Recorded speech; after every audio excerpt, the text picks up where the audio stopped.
Pessoal, já venho alertando vocês há muito tempo que o clima político em Brasília está absurdamente tenso. Nesse exato momento, a Gazeta do Povo está fazendo uma matéria, uma editorial ao vivo, onde diz: o clima político crítico assombra Lula e aponta para um cenário realista de impeachment, sem rodeios.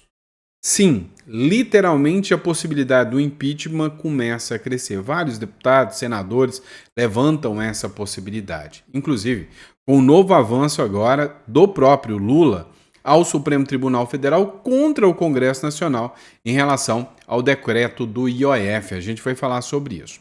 Vamos lá, pessoal. Outra matéria que a gente vai tratar é sobre a matéria que trata do IOF, do aumento, dos impostos no Brasil, cujo relator será o ministro Alexandre de Moraes. O alinhamento entre Alexandre de Moraes e o governo Lula fica escancarado, principalmente outras figuras do Supremo Tribunal Federal também, como o próprio Flávio Dino. Mas parece que a Câmara dos Deputados não está gostando nada disso e vê isso como uma afronta. Alguns da base do Lula tentam minimizar, tentam segurar, dizendo que não há afronta, não é bem assim, mas cá entre nós, esse discurso não está convencendo nem um pouquinho. Todo mundo está vendo o tamanho do buraco que o Lula se enfiou. Então, vamos falar sobre isso, Tem muita pauta importante. Outra pauta também que a gente precisa falar é sobre os navios iranianos aqui no Brasil. Pois é, volta a circular uma matéria agora no Wall Street Journal da Anastasia O'Grady, que diz que o Irã continua sendo uma ameaça nas Américas e cita abertamente o Brasil. Outro ponto que precisa levar destaque também é a Daniela Lima desesperada com a matéria do The Economist, que foi publicada hoje, dizendo que o Lula não se adaptou ao mundo transformado. É obsoleto, é ultrapassado e representa ideias velhas. Pois é, o clima está tenso para a turma do Lula. A gente vai falar sobre isso aqui com você, então não esqueça de se inscrever no canal, curtir, compartilhar. É sempre um prazer e uma honra enorme estar aqui com vocês. E bora de matéria, que eu sei que vocês estão aqui por isso. Bora para cima.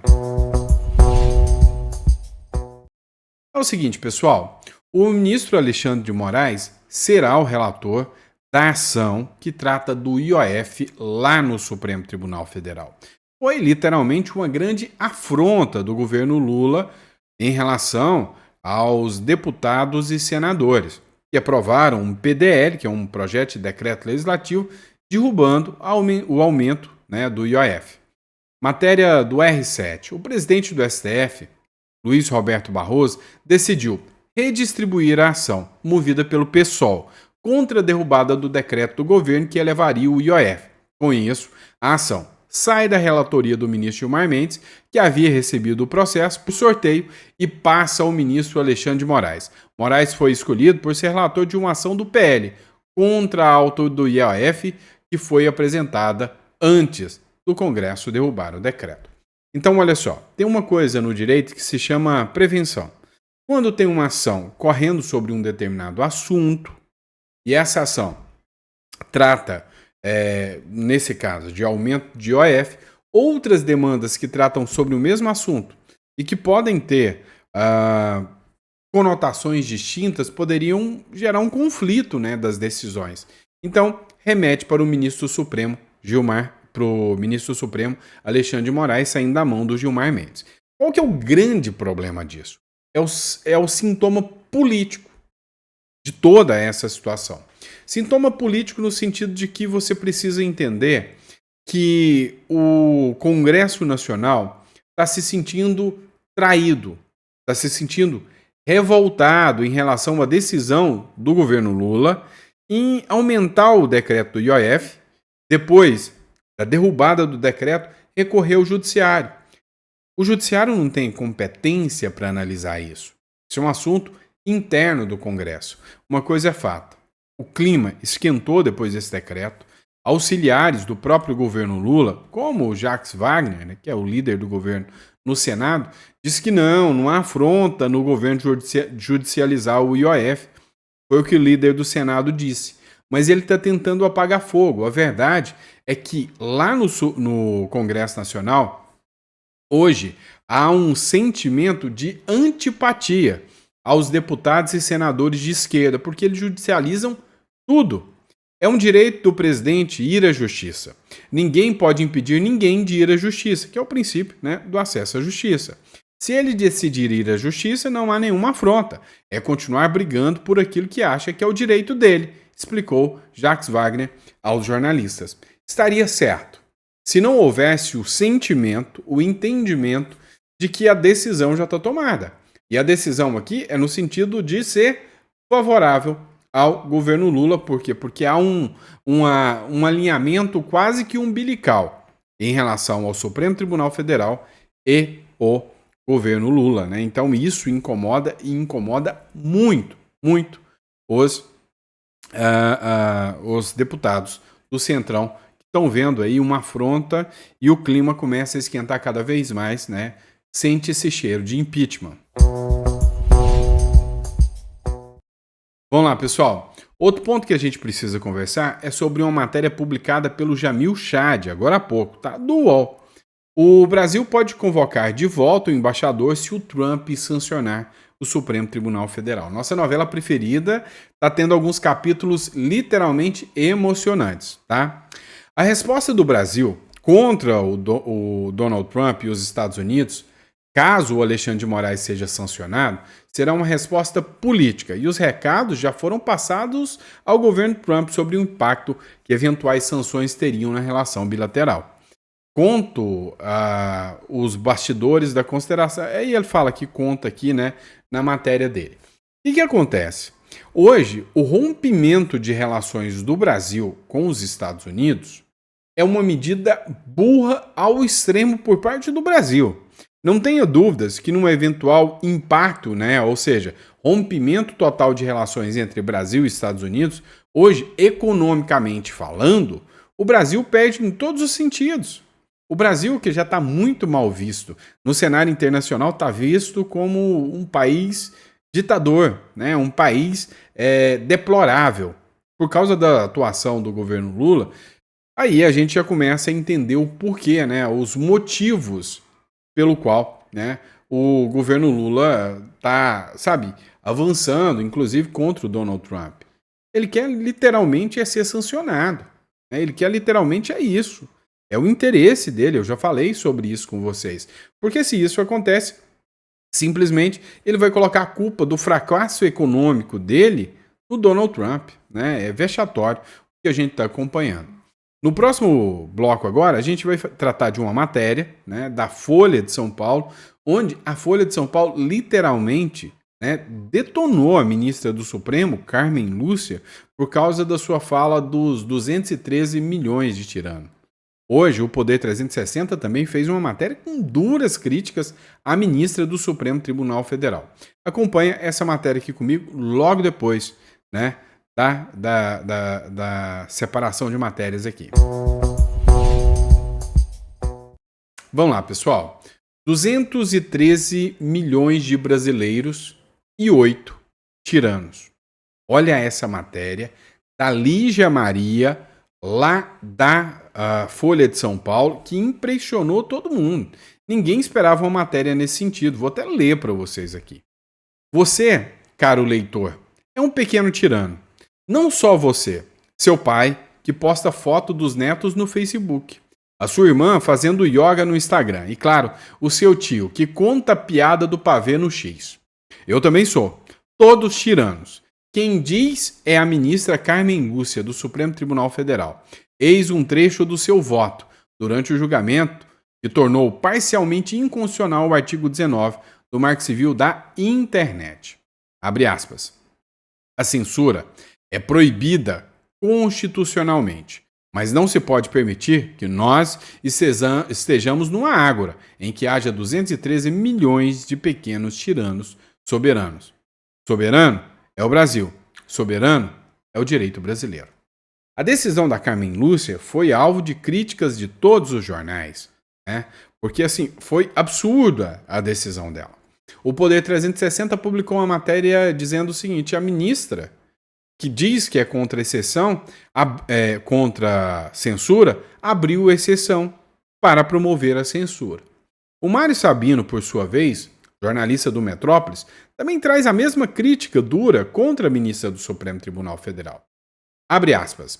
A vergonha dos 213 milhões de tiranos soberanos desprezados pelo STF.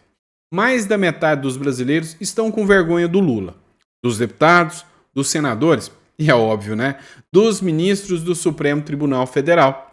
De acordo com a pesquisa do Datafolha divulgada agora, na última sexta-feira, a maioria dos brasileiros só não tem vergonha das Forças Armadas. Vejam só, né? E essa me pega de surpresa, porque eu não sinto muito orgulho das Forças Armadas também não.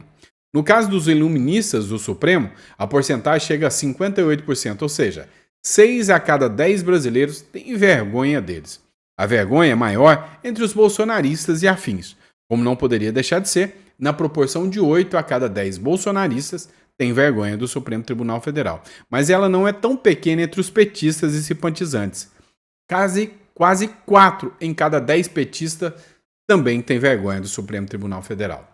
Pois é, a proporção não é tão pequena. Explico. Se levarmos em conta que, afinal de contas, foram basicamente os atuais ministros do STF que anularam a condenação de Lula e que vão colocar Jair Bolsonaro na cadeia, o que explica boa parte da vergonha que se mistura com raiva, imagino, dos bolsonaristas em relação ao tribunal.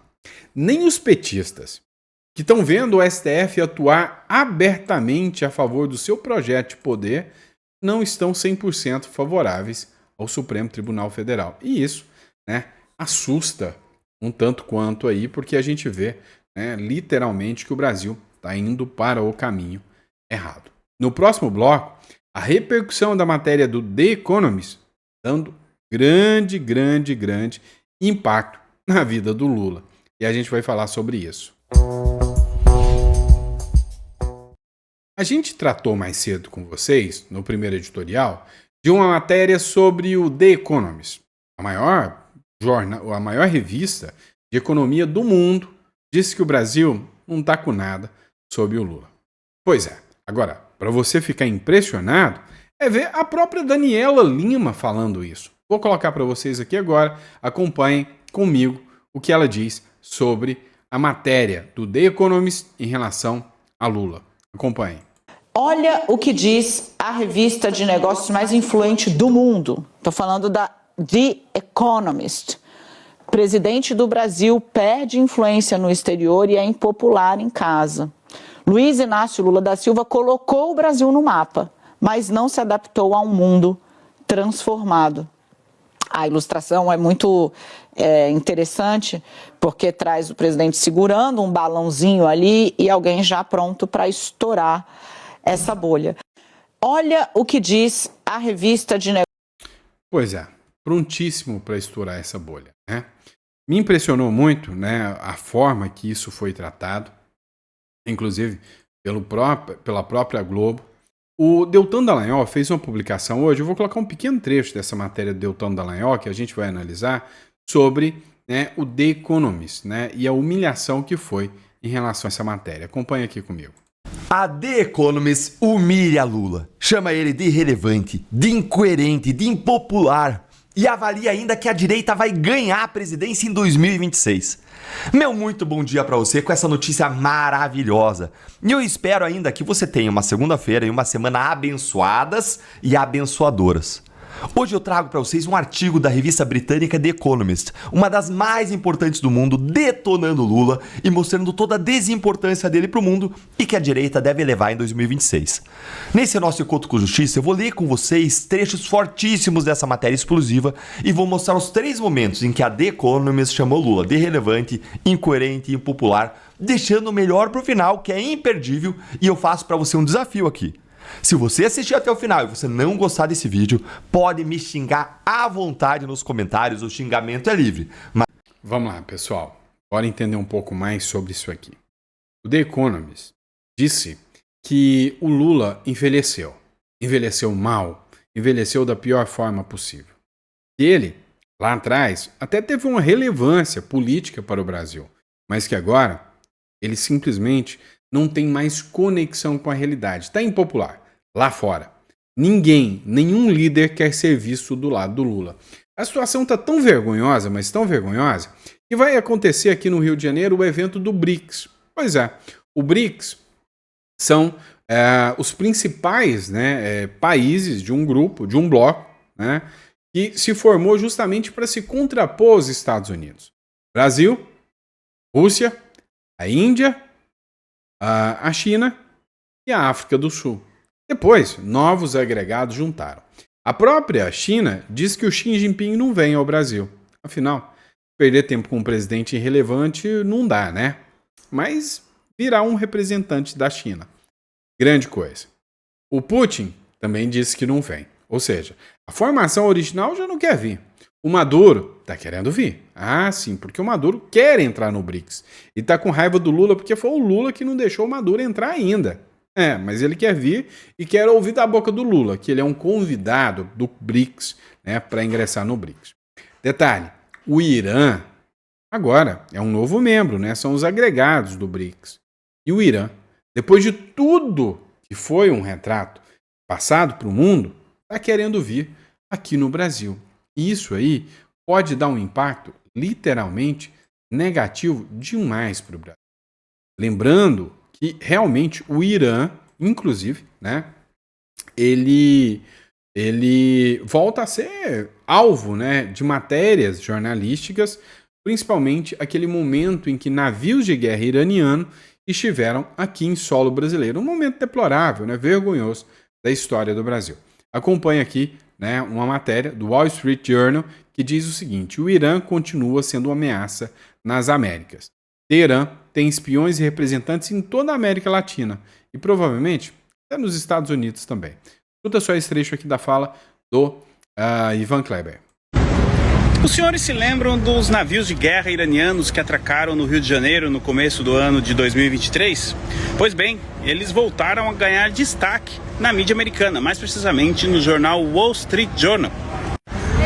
No artigo de opinião, o Irã continua sendo uma ameaça nas Américas. A colunista do jornal Mary Anastácio Grade lembra da passagem dos navios pela cidade do Rio de Janeiro, então no começo de 2023, e cita como um exemplo de toda uma rede do Irã que conta inclusive com espiões e representantes, segundo ela, na América Latina e muito provavelmente nos Estados Unidos também. Assim, Anastácia lembra o seu público americano, da passagem destes navios pelo Brasil.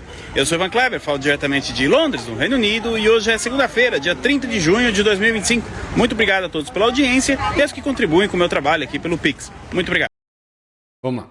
Pessoal, o que está rolando, né, é uma imagem de que o Brasil se agrega, é um agregado de tudo que há de pior no mundo. Essa é a imagem que o atual presidente vem passando em relação ao Brasil. E aí, o Supremo Tribunal Federal não está ficando para trás, né? O Supremo Tribunal Federal, que foi tema de matéria também, né, do Wall Street Journal, dizendo o quanto o Brasil está na contramão, né, da liberdade de expressão. No próximo bloco, a gente vai falar de uma matéria da Revista Oeste, onde o Google e a Meta se manifestaram contra o Supremo Tribunal Federal. A gente já passa para o próximo bloco. Olha só, pessoal. Matéria da Revista Oeste. Google e Meta dizem que o STF tornou um ambiente jurídico instável. Pois é, depois da maior parte da população brasileira já não gostar muito do Supremo Tribunal Federal, segundo pesquisa. Agora, a gente, além de tudo, além da incerteza, a instabilidade que o mundo vem sofrendo, a gente tem isso ampliado aqui pela falta de segurança jurídica por parte do Supremo Tribunal Federal. As empresas de tecnologia se manifestaram críticas contundentes contra a decisão do Supremo Tribunal Federal, divulgada na quinta-feira. O tribunal resolveu ampliar a responsabilização civil das plataformas digitais pelo conteúdo que usuários publicam e mantêm no ar. A votação teve 8 ministros favoráveis e 3 contrários. Os magistrados declararam parcialmente inconstitucional o artigo 19 do Marco Civil da Internet, criado pela Lei 12.965 de 2014. Até então, a exclusão de publicações exigia decisão judicial.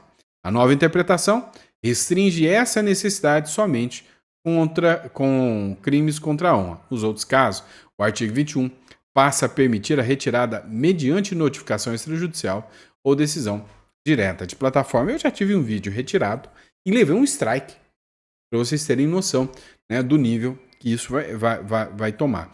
Ainda nem tá, só para que vocês tenham noção, ainda nem tá, né, em vigor as medidas do Supremo Tribunal Federal. Mas você pode ter certeza de uma coisa, terá um avanço como nunca antes no Brasil, né, a retirada de conteúdos. Porque desagradou A, desagradou o B, ou principalmente desagradou esse ou aquele político ou juiz. Pode ter certeza que será assim.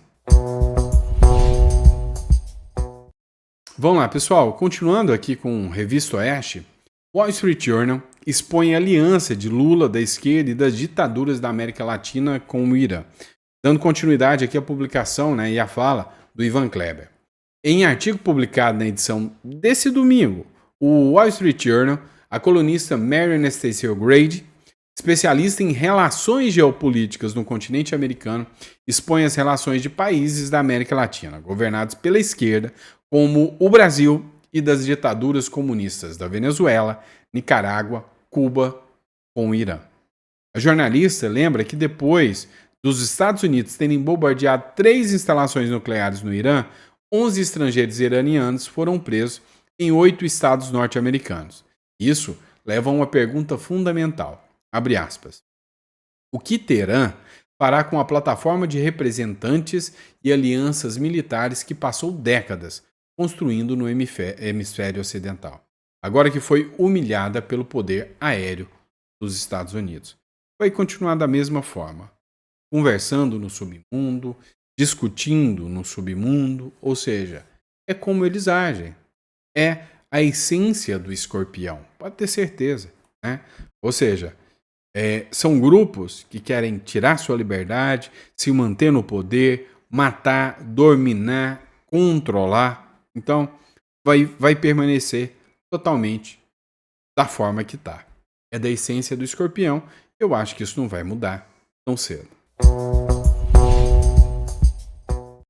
Mais uma vez, o ex-procurador Deltan Dallagnol fez uma publicação. Lula antes, o Brasil decola. Lula agora. O presidente do Brasil perde a influência no exterior e é impopular até dentro de casa. Lula é irrelevante, incoerente e impopular. A revista The Economist humilhou o presidente do Brasil.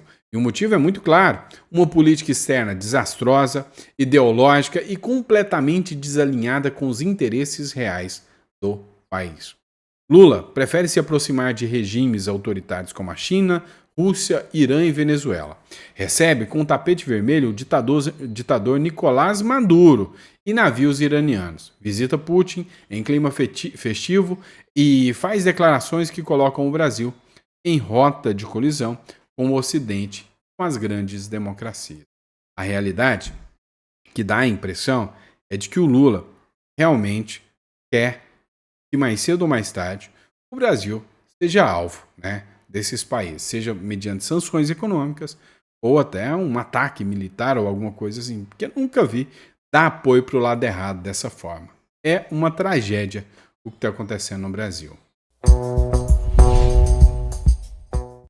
Vamos lá, pessoal. Tem uma banda de punk rap chamada Bob Villain, né? Tem nem muita criatividade, né? Essa banda, durante um show, de forma espúria, antipática, nojenta, imoral e até criminosa, gritava morte a Israel, né? From the river to the sea, ou seja, do rio ao mar, que é uma forma, né, de tratar as relações do Irã com Israel, ou seja, morte a todos os judeus do rio até o mar, né? From the river to the sea, quer dizer, morte do mar, do rio até o mar. Ou seja, essa banda, né,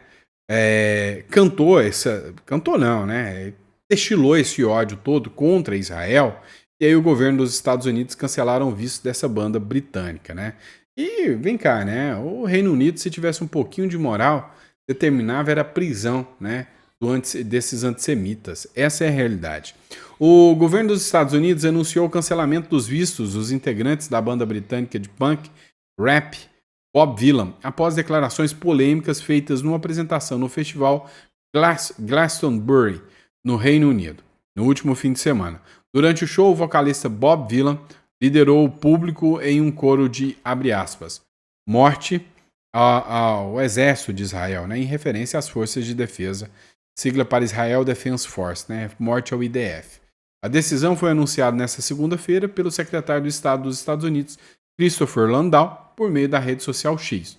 O Departamento de Estado revogou os vistos dos integrantes da banda Bob Dylan à luz do discurso de ódio proferido em Glastonbury. Que se repita muitas e muitas vezes, né, esse tipo de medida dos Estados Unidos. E todos aqueles que ficam gritando Free Palestine e Death to Israel devem ir parar, né, longe dos Estados Unidos, e bem que podia ser longe do Brasil também. Mas, infelizmente, falta pouco para o presidente sair cantando isso aí também, né? Tamanho a vergonha que se tornou o Brasil. Infelizmente. Vamos lá. Matéria do The São Paulo News. Olha só. O Lula envia a aeronave da FAB, Força Aérea Brasileira, para transportar líderes de 13 países à cúpula Brasil-Caribe.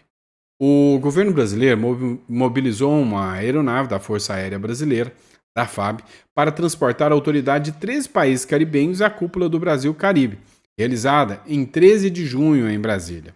A ação teve como objetivo garantir a ampla participação no encontro de chefes de Estado da região, considerando que a maioria das nações envolvidas não dispõe de aviões oficiais, o que já é uma grande vergonha para o Brasil, né? É uma grande vergonha. O voo da FAB partiu com escalas em Nassau, Bahamas, Porto de Espanha, que é em Trindade e Tobago, Georgetown, que fica na Guiana, recolhendo os representantes antes de seguir para a capital federal. Estiveram a bordo delegações de Antigua, Barbuda, Bahamas, Barbados, Santa Lúcia, Grenada, Guiana, Haiti, São Cristóvão e Neves, São Vicente e Granadinas, Jamaica, Trinidade e Tobago, além de membros da Comunidade do Caribe, a CARICOM, e da Associação dos Estados do Caribe. De acordo com o Itamaraty, a medida levou em conta as dificuldades de conexão aérea entre o Brasil e o Caribe devido à baixa oferta de voos diretos e aos altos custos de rotas comerciais com escala em outros países latino-americanos. E aí a gente vai bancar tudo isso, né? Os aviões da FAB viraram uma tremenda de uma piada, né? Assim, a Janja agora foi parar no Ministério Público Federal porque estava pegando carona em voos com o ministro Lewandowski e o ministro do Supremo Alexandre de Moraes. Ela que precisava ir ao ginecologista, segundo informações e matéria do jornal Metrópolis, precisava ir ao ginecologista, pegou um voo de Brasília para São Paulo para poder se tratar. Isso é interesse público. O gasto dos recursos públicos com esse tipo de situação é interesse público. Não confunde aqui o público com o privado, com o interesse privado e pessoal da primeira-dama, né? O Brasil está se tornando assim uma vergonha sem precedentes nesse sentido. O dinheiro público virou uma torneira, né? sem precedentes. Assim, não é à toa que o brasileiro está desanimado, desmotivado com a atuação da turma, né? Da turma do amor aí. Tem um vídeo que está circulando aí que tem muita gente rindo da Daniela Lima na Globo, né, que é sobre ela falando de voz embargada, como é que está a situação do Lula. Vamos assistir esse vídeo juntos no próximo bloco? Vem comigo. Pessoal, olha só que vergonhoso esse trecho dessa publicação da Daniela Lima. Vai chorar. A âncora da Globo News, com voz embargada, noticia impotência diplomática de Lula e o desastre do seu governo em solo nacional. Acompanha. O presidente Lula tem, de certa forma, sido muito cobrado pela própria base a estar mais no Brasil, porque ele dedicou uma agenda internacional muito forte, disse que queria recolocar o Brasil no mapa, mas está faltando tempo, né? Hoje um senador falou, o Lula vai para Paris, vai para França, lá deita no chão, faz foto, não sei o quê, na Torre Eiffel, 500 compromissos, e quando vai para o estado, para o meu estado, não consegue passar um dia inteiro lá. Olha o que diz a revista de negócios mais influente do mundo, estou falando da The Economist. O presidente do Brasil perde influência no exterior e é impopular em casa. Luiz Inácio Lula da Silva colocou o Brasil no mapa, mas não se adaptou a um mundo transformado. A ilustração é muito interessante, porque traz o presidente segurando um balãozinho ali e alguém já pronto para estourar essa bolha. E aí? Pode rir que eu deixo, vai? E é isso, pessoal. Muito obrigado pela confiança, pela credibilidade. A gente volta amanhã de manhã com mais conteúdo para vocês, com mais um vídeo, com muita, informação para vocês. Grande abraço, muito obrigado e até o próximo editorial.